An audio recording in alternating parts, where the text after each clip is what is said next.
Are you one of those people who suffer from electromagnetic hypersensitivity, fatigue, tiredness, stress, brain fog, aches, and pains? What if I told you that you can soak your way into serenity?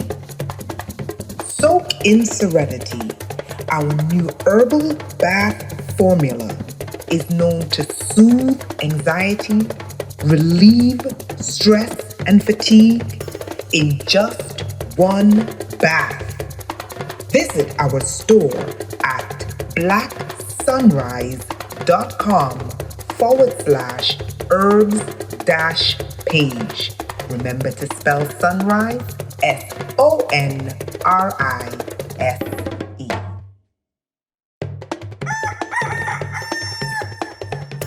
Black Sunrise, waking the masses off their asses. You can follow us on Twitter, Facebook, and Instagram at Black Sunrise. blacksunrise.com for the latest global Black news. Black Sunrise News on YouTube for the latest Black news commentary. Black Sunrise on YouTube for the latest live streaming, and anchor.fm/Black Sunrise for our latest podcast where we discuss everything Black. Hello, so we're back for another segment of Global Black News. We make news sexy. Hey. Okay, so today's article can be found at blacksunrise.com, and the name of the article is 8 Priorities for the African Union in 2020. A recent government-controlled national dialogue held at the end of September 2019 has done little to prevent the Anglophone crisis from deepening. So this is Cameroon. Separatists whose leaders are mostly based, watch this, outside the country or in prison in Yaoundé were not invited to the consultations and viewed them as a government ploy to deflect from international criticism. Even those Anglophones who seek a federalist solution rather than their own state were given little room to present their views. The officials responsible did not provide the dialogue participants chance to discuss recommendations that were transmitted to the president.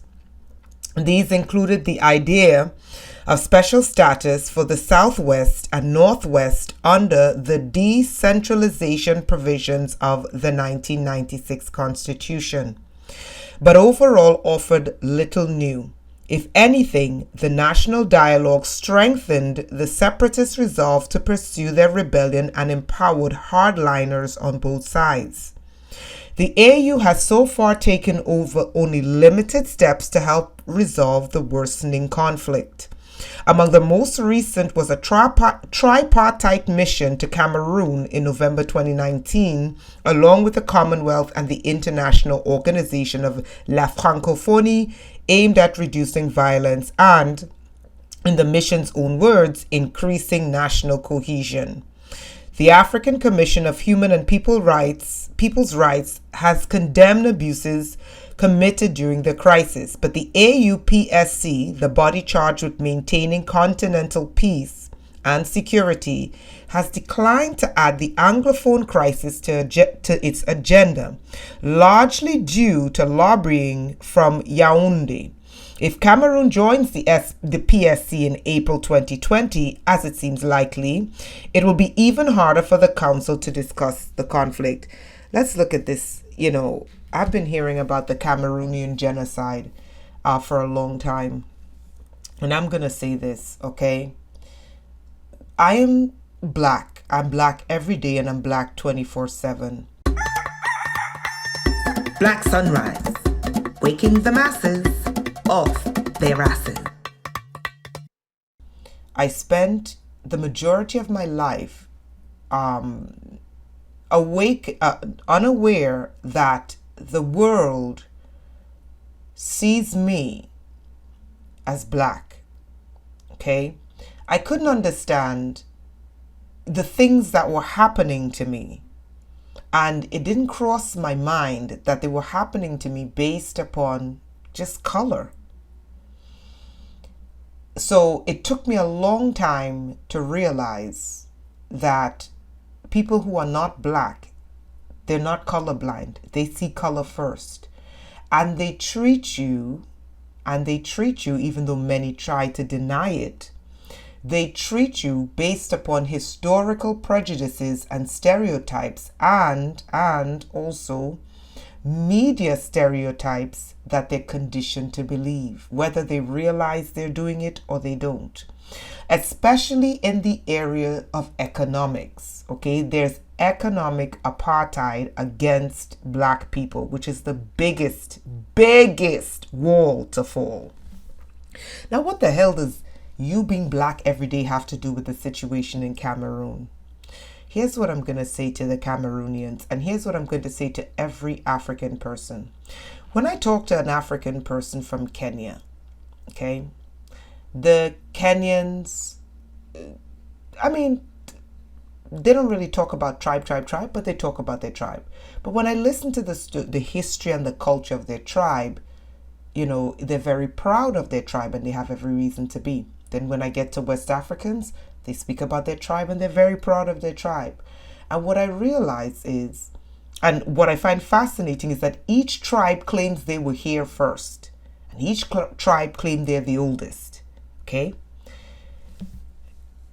Your history, our shared history, is a history of constant and non-stop invasions.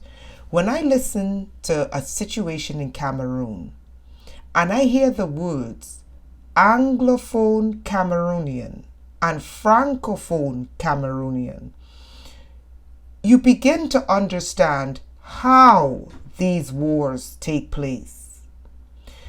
What I say to them is this: Anglophone is Europe. Francophone is Europe. I don't want to hear an Anglophone African, and I don't want to hear a Francophone African, because when you get to their countries, you quickly realize that you'll be treated as black. We're going to solve this issue in two cents. You are in Africa fighting over European titles that came to you via slavery and colonialism. You are killing your image. You are murdering your image to preserve an identity given to you by a slave driver. Black Sunrise, waking the masses off their asses. And then when you get to their country, dogs, cats, and plants get better treatment than you. There's something wrong here.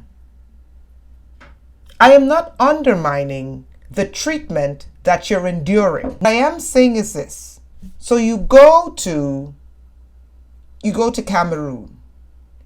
You have an issue with Francophone Cameroonians. But then you get to France. Let's say you get to France crossing the Mediterranean. Okay?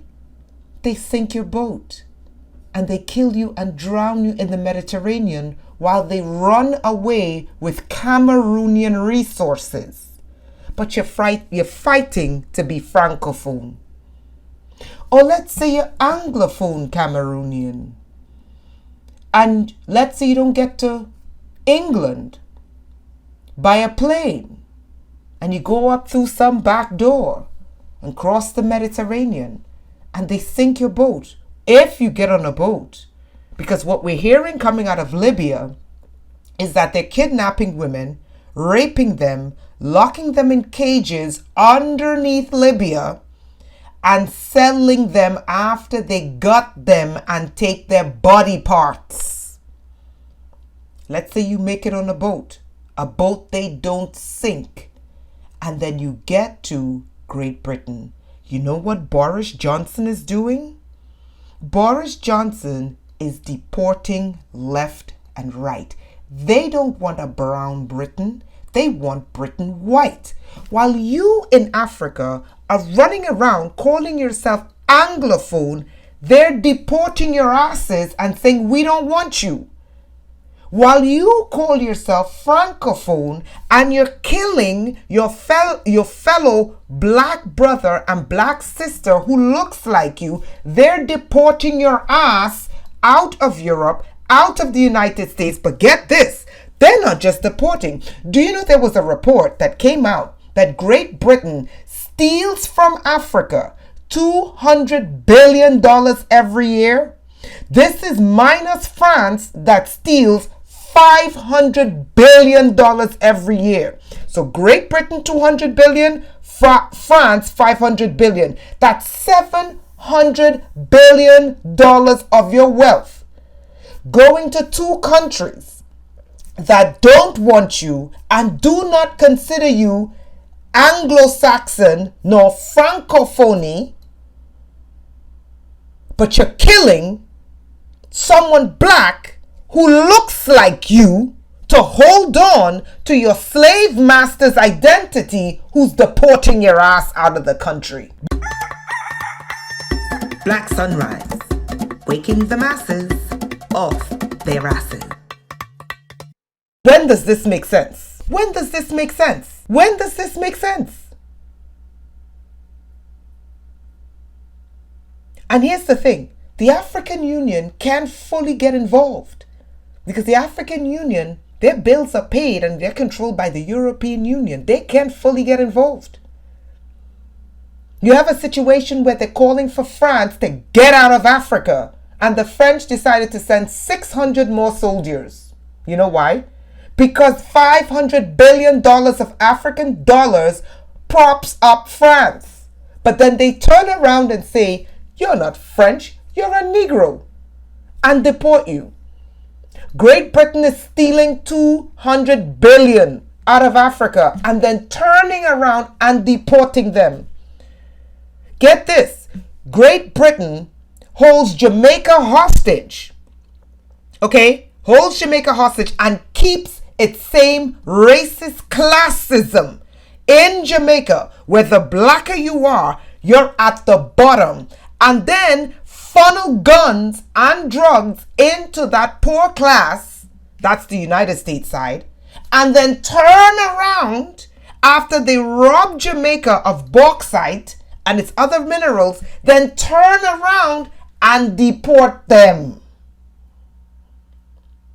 Why are we fighting? Now, it took me some time to wake up as to how the ruling dinosaurs operate, that they are race first.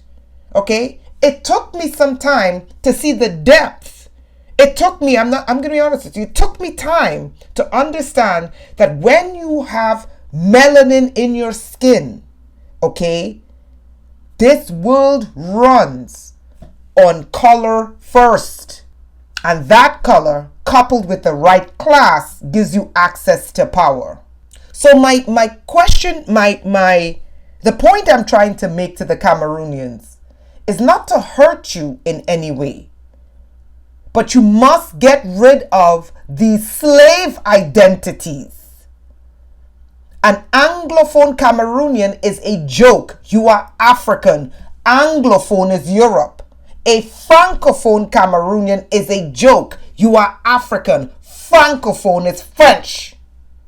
You are not French and you are not English. You are Black African first.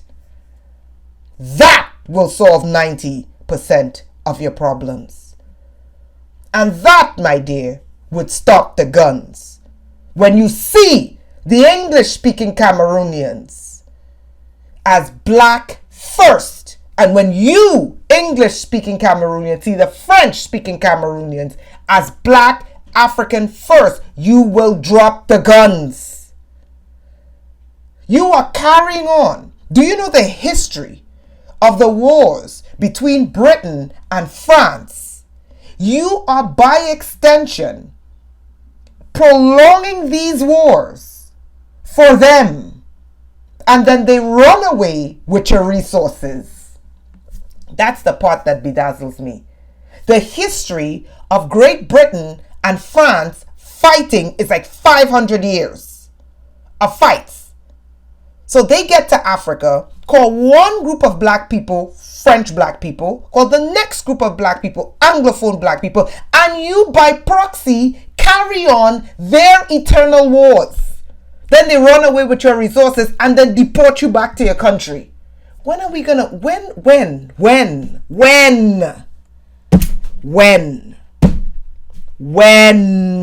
are we going to get it? There is no Francophone African. It's a lie. There is no Anglophone African. It's bullshit. Now, I didn't say don't study the languages. Study the languages. Study the languages. Understand people. But you're African. Your African identity trumps their identity. You're on African soil. And then when you get to their land, they don't consider you British. And they don't consider you French. And then they rob you. The moral of the story is this. Africa, you need an identity revolution. You need to outline what is the African identity and make it your priority.